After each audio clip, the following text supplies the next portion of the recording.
I am deeply humbled and honored to be in your presence because of the powerful, passionate journey that you started, these courageous and beautiful survivors. The spirit in this place, the audacity and courage of your collective voices. Bid you greetings on behalf of Dr. Susan Glisson and Governor William Winters, Mississippi, the heart and soul of the William Winters Institute for Racial Reconciliation.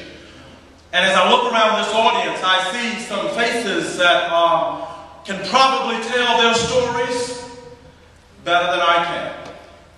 Because like Mississippi, Greensboro, what you're doing, well beyond the power and passion of Boston and Maine and Minneapolis and Detroit, all across our country and this world, your stories are resonating in the hearts of the young and the old.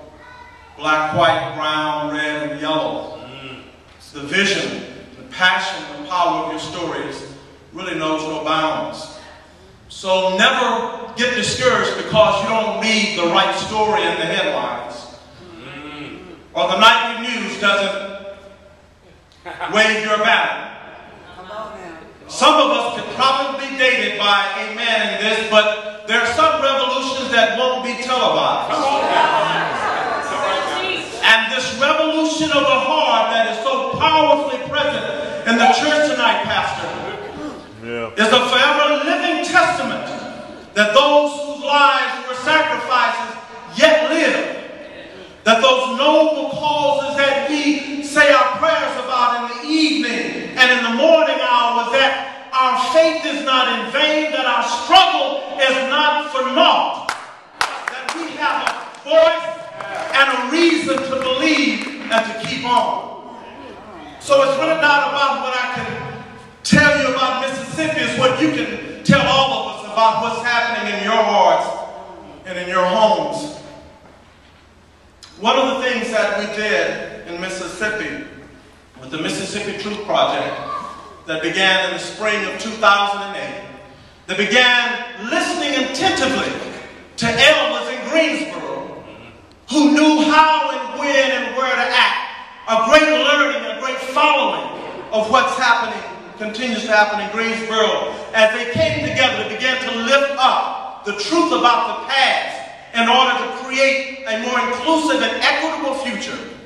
They looked at particularly racially motivated crimes from 1945 to 1975.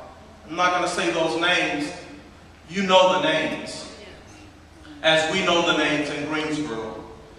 We had grassroots people from all over Mississippi coming together to work on a plan to create the Truth and Reconciliation Commission process.